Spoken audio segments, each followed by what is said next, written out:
Good morning, everyone. So today, there's really no topic. It's just come join me clean my succulent racks. It's been a while. You can see how dirty they are. I decided to remove this table in the middle because I'm having a hard time passing through when I water. I don't know why I feel like I have more plants now because I sold actually all of my gymnos. If you can see, wala na kayo makikitang grafted gymnos. Nabenta ko na siya. I have some here left na hindi na nakuha, na hindi na kinuha, hindi na binili. So this one I'm keeping for myself. Yan na lang yung natira sa akin for me. But all of the grafted ones and all of the Haworthias I sold already. The Haworthias I think was bought by Kevin Nang or Kevin Ngo. I forgot. He is Succulent Haven. Ayan. So thank you very much, Succulent Haven, for adopting my babies. And the one who got my gymnos, Kim Kevin Lazaro of Lazaro, I forgot kung ano yung pangalan ng garden niya. But he also sells grafted gymnos, no? So if you wanna buy some of my propagations or some of my plants, it's there with him. I think he will propagate it and then sell it later on. Marami na kasing pops yun.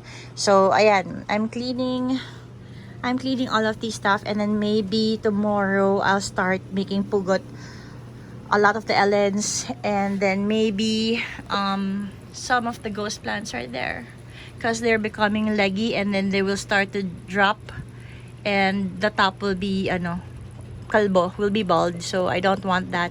So most probably I will cut them in half and then put them all back in so that they will be lush. Ayan, magpapalush tayo ng mga plants. Ayan. So again, I don't have any more Haworthias and gymnos, so I'm sticking with all of my favorite plants.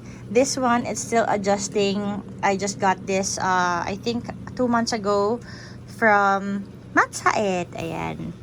Ayan na naman. Kalat na naman. Minsan tinatamad na ako ilagay sa container. So I just throw it on the floor and then I'll just brush it off later.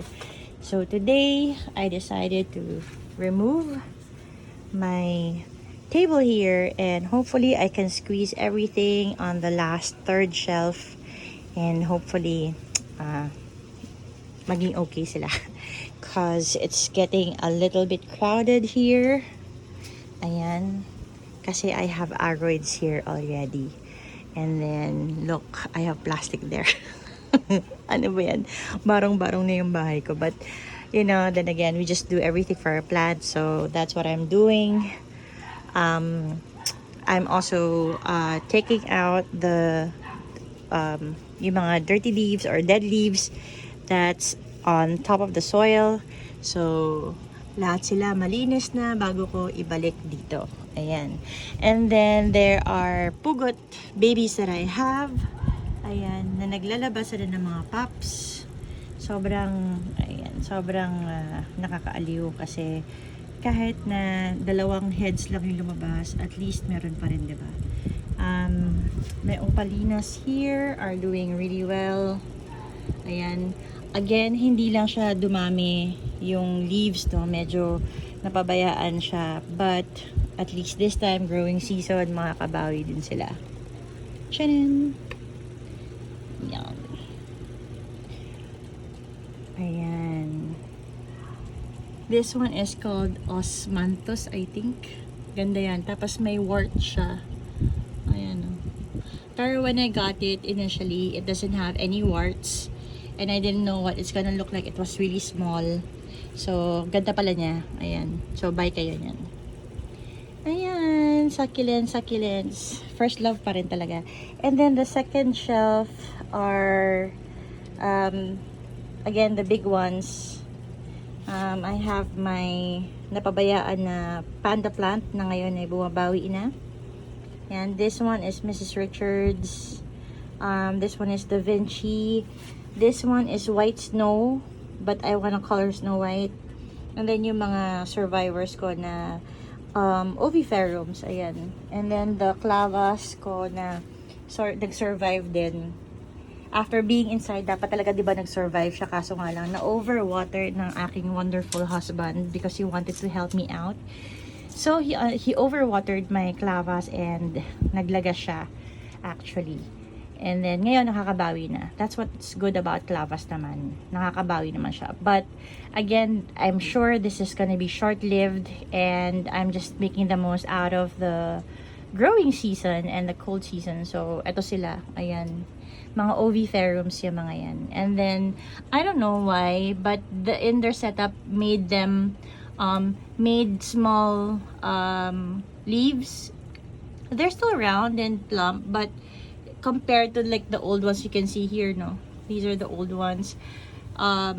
They made smaller leaves now when they were placed indoors. So, ayan yung indoor growth nila starting March to date. And then, the bottom one na pinagtapunan ko na lang ng mga old pots sa mga namatay. Ayan yung mga namatay sa akin. Yung mga amethystinum yan. They died. So, I'm gonna clean them up and then put them back there in the pot area. So, I have a long way to go. I don't think I'll be able to finish today. But yeah, come join me in cleaning. And this is my general inspection day for my plants. Ayan. So, this one is my other arunpe. Looking good. It's actually becoming leggy also. So, I might cut it off. So, we'll see. I have some purple delights na dumating sa akin na medyo hirap, no? So, what I'm doing is I'm just basically putting them everywhere. The other one is there pa. Ayan, hindi pa siya nakaka-recover fully. So, that will be another 4 months before you can see the beauty of the Graptopetalum Purple Delight. Ayan siya. Kasi meron pa ako isa pa dito. Ayan, marami akong binili na yan. Kaso nga lang, when it came, kasi super etiolated siya. And, ang daming nag-fall out na leaves. Ayan. So, yun yung mga time kasi na summer, it was really bad shipping when you're buying plants from abroad, no? So when they come over there, it's either super etiolated or they drop leaves. This one, ito, I don't know why, tumabingi siya. So I might just cut it all off also and restart all over again. I'll do one whole session, I'll do one whole video of me just cutting and cutting and cutting and cutting. So I'll go pugot crazy. This one was actually stuck here at the back. Ngayon ko lang na-realize. So, sobrang ganda niya. Ayan. Ang dami na niyang layers. This is called California Sunset. Very different siya from Adolphi, but they're cousins. As you can see, medyo on the orange side yung kanyang stressed color. Adolphi is usually yellow. But not this orange. Ayan. Na medyo nag-red na siya and brown, ganyan. So, that's California Sunset. Ayan. I have another one, but I don't, it's new. I think this one is around 1 month old pa lang. Or almost 2 months old. So, I'm still waiting for her to establish. Ayan. So, I have several, yung mga favorite ko ngayon, yun na lang yung fina-focusan ko. So, yun na lang yung talagang inaalagaan ko. And this one I got in Benguet, yan. Munti ka na mamatay yan, pero fortunately, lumamig, so umoke siya. Hopefully, mapaganda natin yan. Mapalaki natin. And then, these are my leaf propagations for Purple Delight. Ayan. And this one is Victor Cane. Ayan siya. There's another one here na mas maganda. Ayan. Ayan siya. Tcharan! Nice, no? There. And then, again, opalinas. 1, 2, 3, 4, 5. I have 5 opalinas there. Super nice. And for those, especially for those who wants to see updates for my plants, kasi mayroong ibang mga nagtatanong na kamusta na yung mga halaman ko. As you all know, I was not able to tend to my garden for a couple of months, almost 6 months, no? And most of them died. They dried out. As you can see sa leaves. Ayan, ang dami. Ayan, they died. It was sad, but yun nga, wala na tayong magagawa. May ibang mga nasunog. Nagka wala naman halos na drought kasi nga super dry niya. Yun naman ang maganda when you don't water at all and then they just, you know, stay there for a long time. Wala ka masyado magiging issue with fungal disease. Ang magiging problema mo lang talaga would be natuyo na yung stem kasi nga walang water. Ayun. So it just died because of thirst. Sad, 'di ba? But yun nga, you know, COVID, syempre priority natin would be family compared, 'di ba? Kesa naman sa lalabas nga ako pero away naman kami ng away, 'di ba? Dahil nga you know, there was construction. Ayan, that house here in the side, on the side, they renovated kasi the old owners of the house left already. And then they had it renovated and I think they will have it rented out yan. So it was just across my my garden, so I can't go out. Yun. So hinayaan ko muna sila dito kasi nga everyday nandyan sila. Anyways, on this side, I'm gonna be cleaning it also. Ayan yung mga dirty leaves, yung mga dead leaves na nasa ilalim na. Ayan, so, yep, yan sila. Ayan, wawa. Ito, look oh, super nice. Nagkaroon na ng new pop. Naputol yan eh. Ayan. There. So, updates. Okay, so this is my aloe cameronii. This one I got from Sir Dan Saklangan, Living Gift Sanctuary. This one, I kind of forgot where I got this, but they're both the same. I think this is the same from Living Gifts, pareha sila. So what I'm planning to do now is to put them in a bigger pot. This one is an over pot, sobrang laki niya, but I will just do controlled watering for this one. Just because I want it to be in one pot na together. Ayan. So what we're gonna do is just remove the soil. I'll just transfer kasi healthy naman yung soil niya. Ayan. And then I'll just pluck it out a little. Ayaw. Ayan. Hirap pag one hand. Ayan. There you go. So, just squeeze lang the pot a little para mag-let go yung roots. You can see, no, root bound na rin siya. Ayan, no, here on this side. That's the root right there. Oh, and there's a pop. Ayan. So, nag-pop na rin pala siya. More pa. I have to squeeze it out a little bit. Oh, here, see? You can see the roots coming out. So, it's time na talaga for her to be repotted. Hold on, I'll just remove it and I'll be back. Okay, so this is what it looks like. We have very, very healthy roots. This one is another root. Main root niya yan. And then there's a pop right there. So, sakto lang talaga na i-repot na natin siya. Kasi, na-outgrow niya na. May naputol akong isang leaf. And then, you can see, no? This one, the soil mix that I used with this one is cultured soil with Akadama and Kanuma. This one has been potted for siguro mga around 8 months. Ayan. So, makita mo na fresh pa rin tignan yung soil mix. So, pwede pang i-reuse ulit. Ayan. So, we have plenty of white roots and makapal yung root system niya. Ayan. Galing, galing. When I got it, walang roots yan. As in, like, cutting siya. Kaya nakakatuwa na how to see the progress of this one. Ayan. And then, we'll do the same with the other one. Ayan. Ayan. Ayaw niyang bumitaw kasi pala may paa na siya. Tatakasan na ako. Ayan. So, when you see something like this in your plant, you have to repot already kasi lumalabas na siya sa pot niya. So, it's time for us to repot talaga. Ayan. Here we go. So, this is our aloe cameronii, and then I'm just gonna put it all together and then put soil again. And so, this is my green tea. I haven't cleaned her for a while. So, you can see, no, there's so many dead leaves on the bottom. And we have to clean this because if we don't, ayan yung mga favorite na mga mealybugs na tambayan. Babahayan ng mealybugs. So, you have to remove it. Um, so what we're gonna do is just gently pry the dead leaves para hindi rin magasgasan yung dahon. Ayan, so just remove it slowly para yung farina we can keep intact. Tigas. Ito yung hindi no. Ito yung medyo mahirap kay cream tea. Pati yung dead leaves niya kapit na kapit pa rin.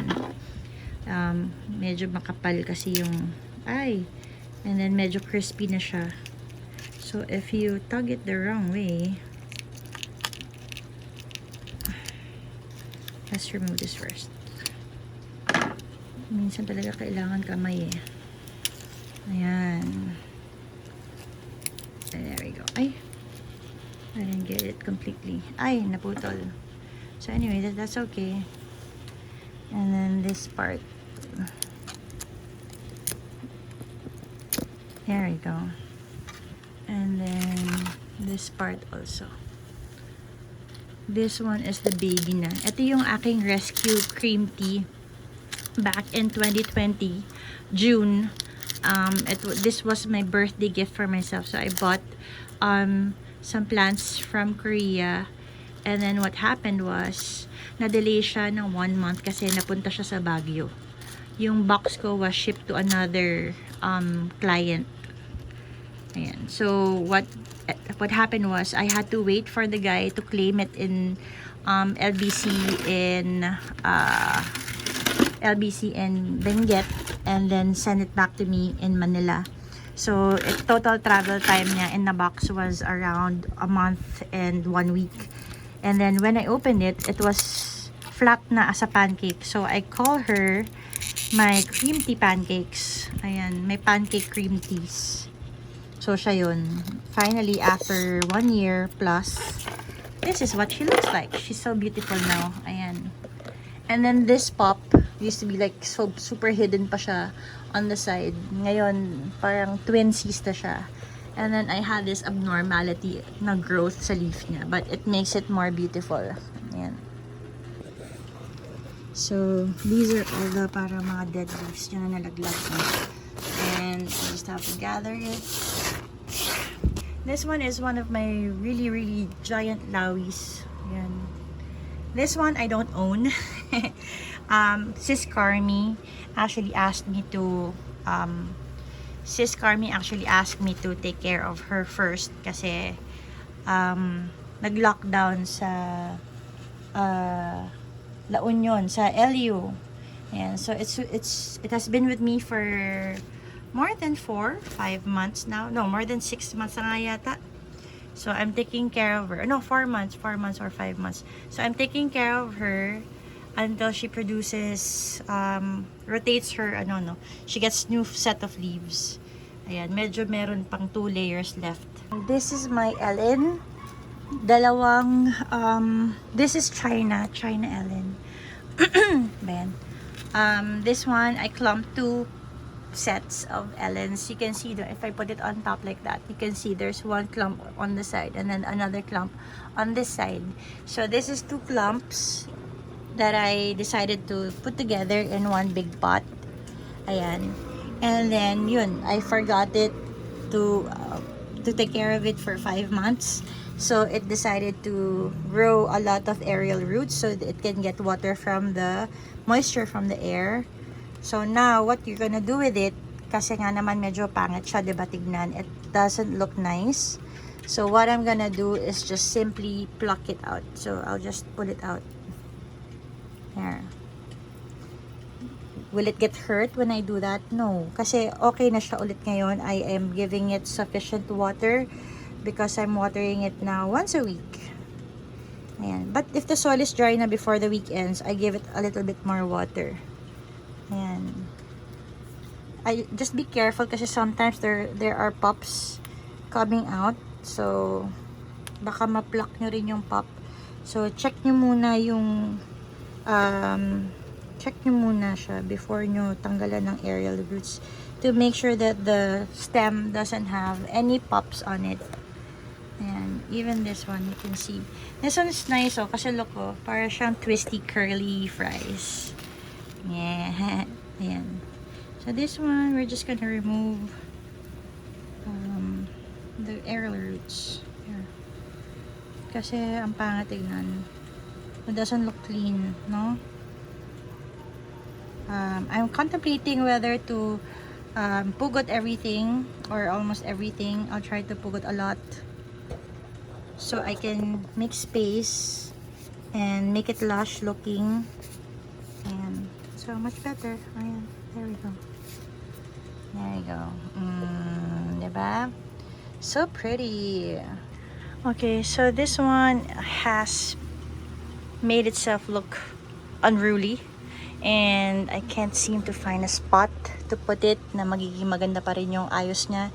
So what I'm gonna do is just cut the long ones here so I can like repot in here, and then what else? This one, remove that, and most probably this one. Let's take out this one, this long one, and then let's take out this one also. Yeah, this one, yeah, and then this one, I'll take this out. Ayan, sagad na natin. I'll just hold it. Chanan! Much better, no? Oh, maybe this one also. Let's remove this one. There we go. And then what we're gonna do with these guys is that I'll just let it air dry for a while kasi the soil is still moist. I'm gonna air dry it for a while, and then I'll just put it back up like yan. Babalik ko lang sila dyan. Yan, diba? So I'm almost done. Yay, yay, yay, and yay. One of the downsides of having a turf or an artificial turf is that it's kind of hard to clean, especially if a pot fell and some of the soil came with it. It's gonna look something like that. And the only way you can clean that out is that if you do have a water pressure or a pressure hose or a you know, that pressure washer thing, if you have that, then you're good to go. But if you don't have it, it'll take you a while with a good hose to remove the dirt from the turf. So what I did was I bought this one. This one is from Scotch-Brite. It's a brush with a squeegee. Ayan, yung squeegee is for pushing water when you're cleaning it, so the turf will dry out faster. And the brush is for the leaves, sometimes kasi I get so tamad in putting it in a container when I'm cleaning. I just put it on the floor, and then this is what I do. I just scrape it off from the turf. It'll take a while, but it does the job. So you can see that part is kind of clean and this part is still very dirty. And then tomorrow I will be using my pressure washer to thoroughly clean the turf. So hopefully it will become a beautiful green again. So that's what it's gonna look like. My pots, I just place it there muna, and then I'll just wash them tomorrow or maybe on the weekend kasi I'm still super tamad. Ayan. So this is what it looks like. First 2 rows are succulents. The way I arranged my succulents is based on the sun requirement. So these are my sun-loving plants, and then this one can tolerate a little bit of lesser sunlight. Can tolerate a little less sunlight later. And then same with this one. So ayun. And then this one, of course, gets full filtered sun from the polycarb roof. Ayan. So this is what it looks like now. And then my aroids area is there. My balcony is very small. It's less than siguro mga 12 square meters lang siya. So hopefully when I move houses, I'll have a bigger balcony. So there's more space for the plants. Ayan.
So I'm finally done and this is what it looks like.